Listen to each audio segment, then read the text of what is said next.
What a great day it is to be alive. And we are reading the lesson for today, which discusses illusions, images, symbols, and how to study Bible prophecy. Please send this to someone you know. Today is Wednesday, April 23rd, the rulers of the Gentiles.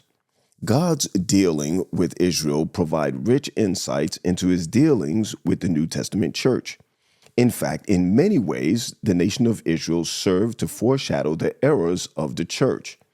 Far from being able to claim any kind of superiority to ancient Israel, Christians have been, and still are, very much susceptible to the same temptations.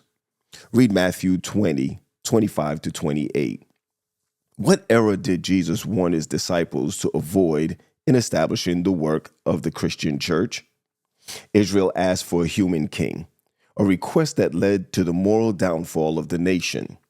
The kings became progressively more wicked until God allowed the Babylonians to take his people captive as a matter of course correction.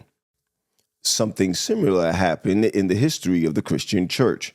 Even though they were not to structure themselves like a Gentile nation, when Constantine came to power and professed to be a Christian, believers were relieved. Persecution was now ended.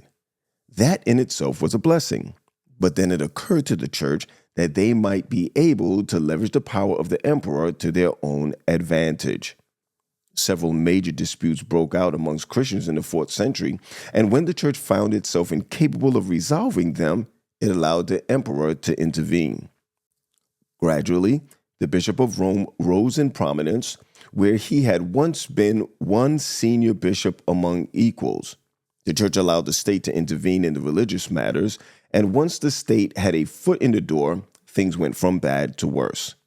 Like Israel of old, many of the darkest chapters in Christian history are the direct result of the church's compromise with the world. This is where Israel turned to idol worship and her kings were corrupted by their appetite for power, to the point of offering children to idols. The church gradually adopted many of the means and methods of a pagan empire to the point where many faithful believers were martyred because they were perceived as threats to the church-state institution.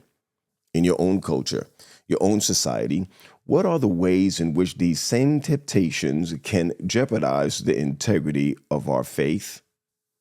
This is Pastor Patrick Grant.